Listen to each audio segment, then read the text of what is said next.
Hi guys, Luke Burks here. I'm the owner of X Martial Arts Schools, and today we're going to be bringing you a little basic tutorial on how to hold focus mitts, okay? So we constantly get new members who come into class who sometimes the hardest part of the session is how to hold pads for your partner.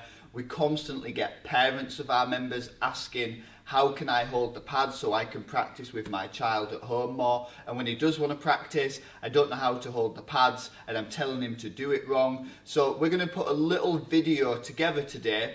One of my instructors is going to join us and we're going to show you some basics on how to hold the focus mitts and how you can do this to practice at home, and if you're brand new in one of our classes, how it will help you and your partner's development.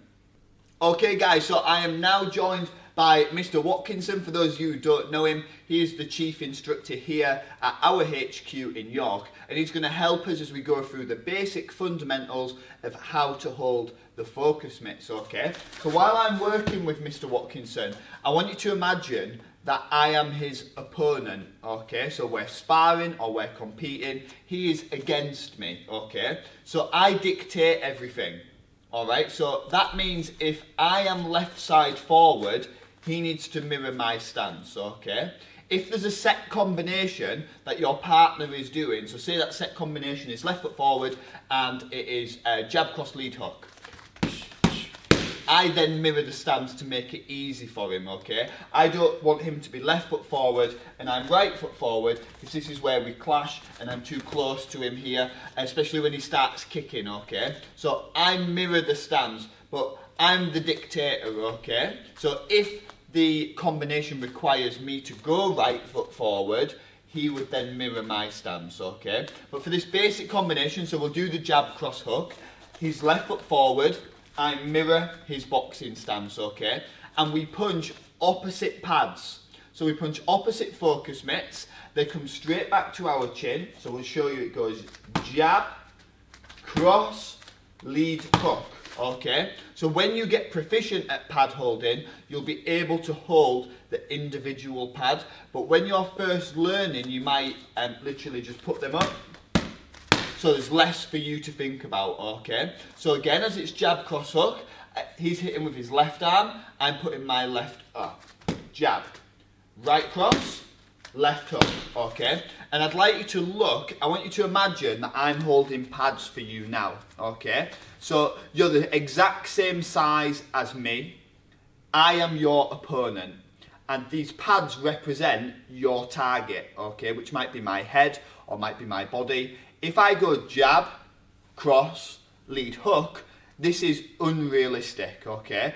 Jab and cross, this is making it look like my opponent's head is this big, okay? We want to keep them really small, okay? As close to the size of our partner's body as we can.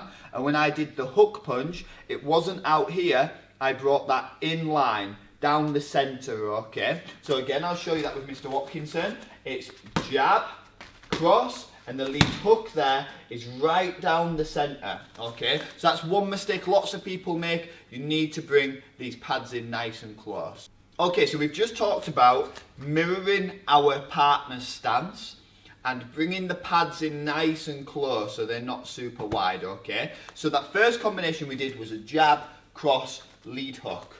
Jab, cross, lead, hook punch, okay? Let's have a look at some uppercuts, because these are often held incorrectly, okay? So when I'm working with Mr. Watkinson, if I was his opponent, remember, we're always imagining that I'm his opponent, he would try and hit me under my chin, okay? So I hold the uppercut the same height as my partner's chin. It's not out to the side, it's not too low. We can emulate a bigger, larger opponent. So Mr. Watkinson, if he goes to a tournament, may compete against a bigger opponent, a taller opponent, so we can hold the pad higher. So if you have a matched bout and you know who your opponent is, and you know they're taller than you, we might work specifically punching up, okay? Because that is what we're going to be coming up against. But that would be specific to a situation, okay? So the uppercut again, same height as my partner's chin. So lead, left here is front and rear. Okay, so let's do jab cross, lead uppercut, rear uppercut. So remember, boxing stance. left, right, left, right. And if you're struggling with this, you can put both pads up together and then turn.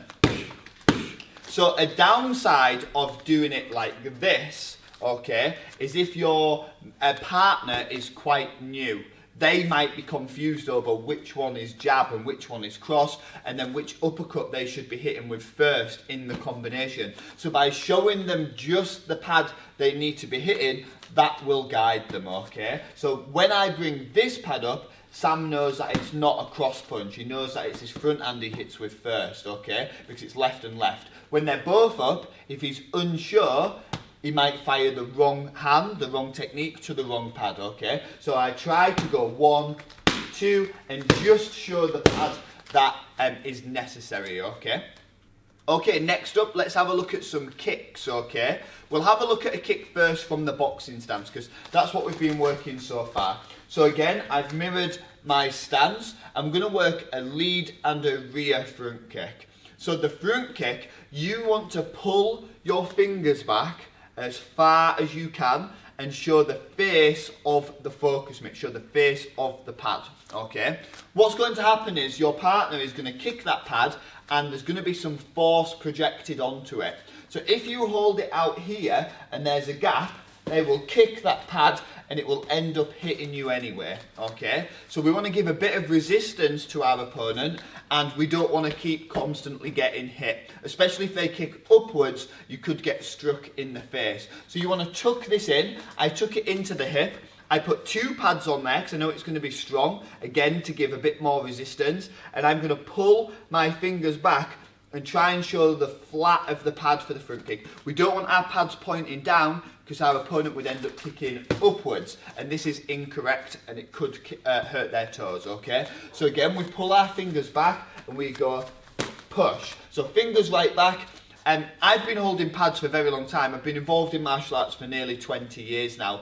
And your wrists do just loosen off. They become more flexible. So when we get lots of brand new people come in and they go, I can't pull mine that far back, and you just are lacking the flexibility in your wrist to do that, and that will come the more you do it, okay? So again, tuck this into the hip here. So as he pushes me, I'm feeding that, okay? I'm feeling it as it comes, okay? So again, pushes with the lead. The rear is exactly the same, it's just a little bit stronger.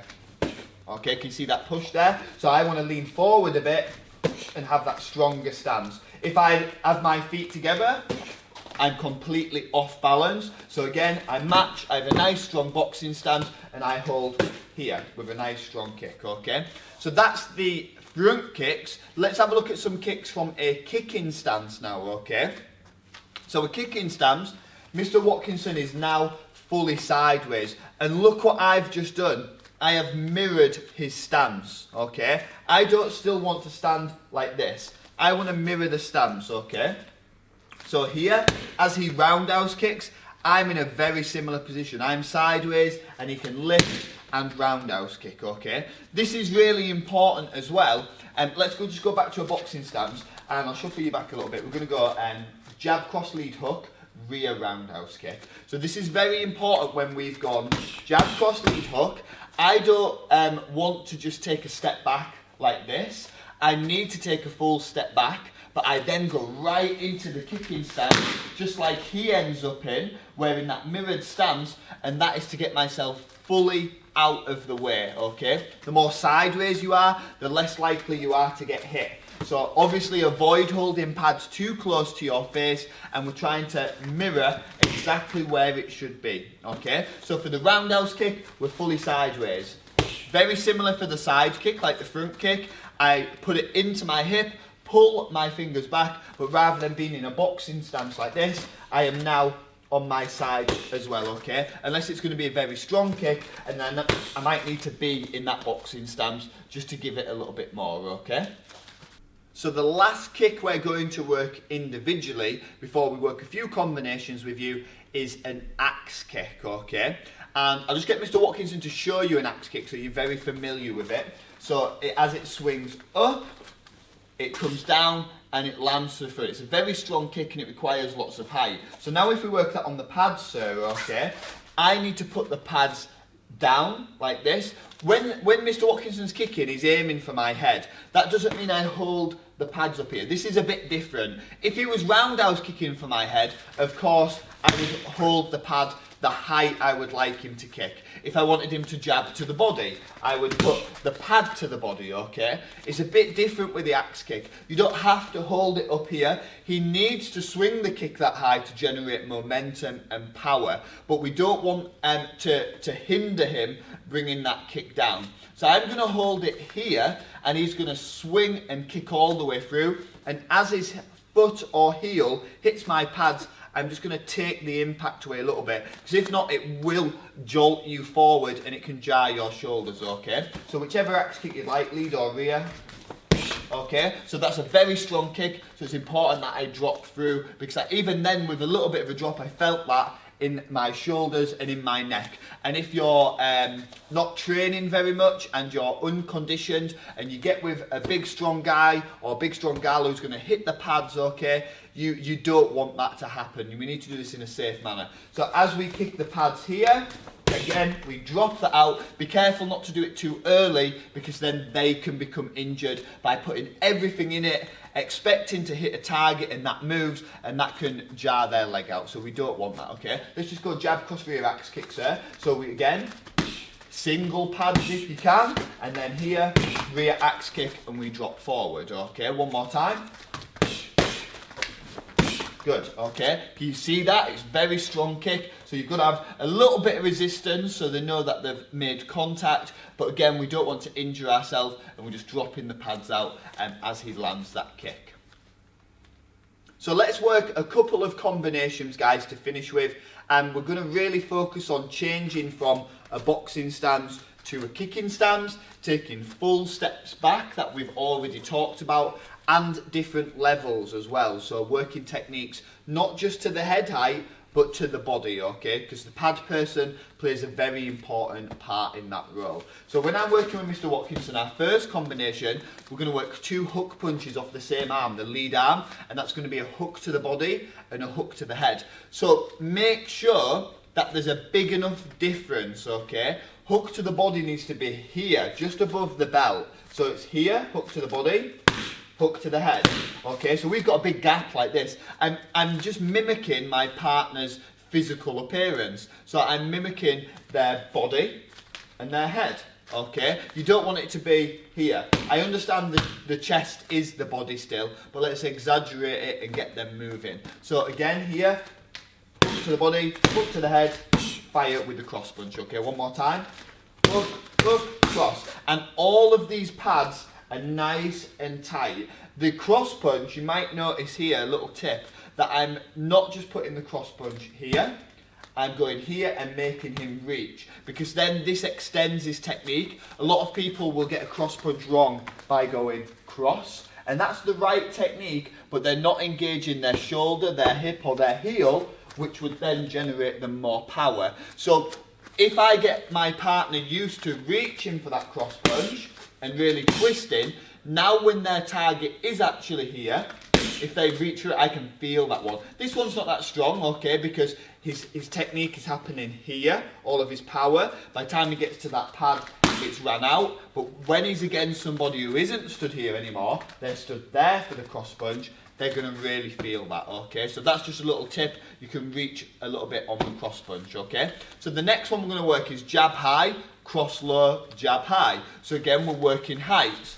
Jab high, cross low, and I've placed that at my hip, okay? Just above my hip, on my body, he's lunged down and he comes back up for the jab. So again, nice and tight in, but we're making them move. It's not just like this. 1, 2, 3, they've got to go jab, it's further back, he's got to reach, and then comes back up for the jab, okay? Last one that I like to work with you, we're going to work jab cross lead roundhouse kick into a rear roundhouse kick. And that's because we're going from a boxing stance, jab cross, my partner goes into a kicking stance, so I mimic. And remember, on the rear roundhouse kick, he's coming all the way across now. So I can't just put this pad up because he's a bit too close. There's a good chance he could miss and hit me. I've got to take a full step back and I mimic the kicking stance that he's going to finish in. Sometimes people just take a step back to here, okay? Or into a boxing stance, you're still a bit close. So we're going boxing, jab cross, kicking, lead roundhouse, full step back, rear roundhouse kick, and I've mimicked the stance that he finishes in, not what he starts in, okay? Thank you very much. Guys, I hope that has helped you a little bit, and we can keep updating this if there's anything else you'd like to know, but this is just the basics. We will work some movement, we will work some defenses, we'll work some rolls, we'll work some slips, but that will be in a different set of videos. This is just to help you through the basics of your stance, where to bring the pad positions and different levels, okay? But of course, if you do have any questions or there's anything you would like us to cover, please let us know and we can film that for you.